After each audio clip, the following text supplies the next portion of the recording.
Bonjour et bienvenue chez Glisse Pro Shop. Aujourd'hui, nous allons vous montrer comment choisir son leash.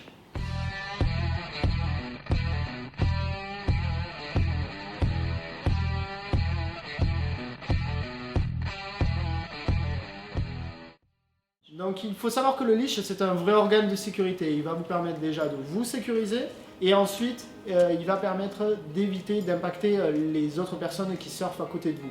Il faut savoir que les leashs se distinguent par leur longueur et par leur diamètre. En ce qui concerne la longueur, vous allez voir sur le site ou dans les différents shops autour de chez vous qu'il y a le choix entre du 5 pieds, 6 pieds, 7 pieds, 8 pieds, voire même 9 pieds et encore plus. Et il est nécessaire de choisir la bonne taille pour réussir sa session. Comment choisir la longueur de son leash? Il faut adopter la règle suivante, c'est-à-dire qu'il faut prendre un leash de la longueur égale à celle de sa planche.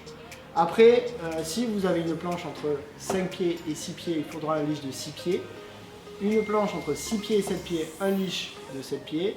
Et une planche entre 7 pieds et 8 pieds, il faudra un leash de 8 pieds. Après, il y a un autre critère essentiel dans le choix d'un leash, c'est le diamètre.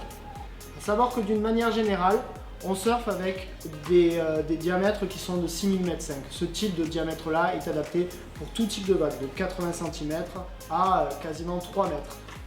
Ensuite, il y a les leashs qu'on dit avec plutôt on donne l'appellation combe, ce sont des leashs plus fins qui ont des diamètres de 5 mm. Ce type de leash-là sont hyper intéressants parce qu'ils génèrent moins de traînées et ils sont hyper légers.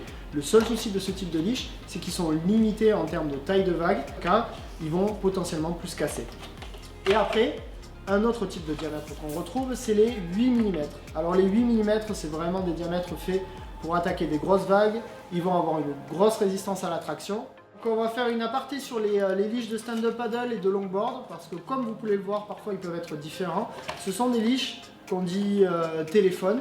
Ce type de leash là sont hyper intéressants parce qu'ils vont permettre de limiter la traînée. Et vous allez avoir un leash qui va être potentiellement plus court, un peu plus léger. Il va éviter de vous emmêler les pieds si vous faites du nose ride ou pour une pratique de sup aussi, c'est hyper intéressant. Sur ce type de leash là, vous pouvez avoir différents types de straps. Vous avez des straps qu'on dit cheville et des straps qu'on dit mollet. Donc ce type de strap là, on le retrouve essentiellement sur les leashs de grande longueur. Je vais vous expliquer comment installer son leash rapidement et efficacement. Tout d'abord, quand vous venez d'acheter votre leash, vous avez un bout de bout qui est fourni avec.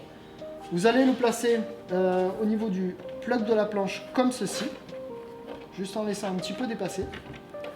Après, vous allez venir prendre votre leash, venir déstratcher toute cette embrasse là. Ensuite, on vient insérer le premier scratch comme ceci, la jointure. On vient le refermer, première fois, on le referme une deuxième fois et une troisième fois. Vous avez un leash qui est maintenu fermement, efficacement et vous risquez strictement rien en cas de chute. Donc on remarque après les sessions que beaucoup de gens roulent leur leash autour de leur planche, c'est-à-dire autour des dérives. On vous déconseille de faire ça parce que ce type de pratique ou ce type d'habitude peut être amené à déformer le leash. Où est-ce qu'on va mettre son leash? Bien évidemment, on va éviter de le mettre autour du cou, au niveau du poignet. Il faudra plutôt le mettre sur le pied arrière et bien entendu, au niveau de l'émerillon, le laisser décaler sur l'extérieur, de sorte à éviter de vous emmêler les pinceaux. Et enfin, un dernier conseil, en ce qui concerne les leashs, si vous êtes amené à surfer dans des vagues un peu plus conséquentes que votre niveau, surtout évitez de rattraper votre planche avec le leash. Laissez plutôt partir votre planche en vérifiant qu'il n'y ait personne derrière vous, bien entendu, mais évitez de rattraper votre planche avec le leash, sans quoi vous risquez de vous cisailler les doigts. Maintenant, j'espère que vous savez choisir votre leash. Si toutefois vous avez besoin de renseignements, n'hésitez pas à revenir vers nous par mail ou directement via le shop de Montpellier. Maintenant, je vous souhaite bon surf et à très bientôt.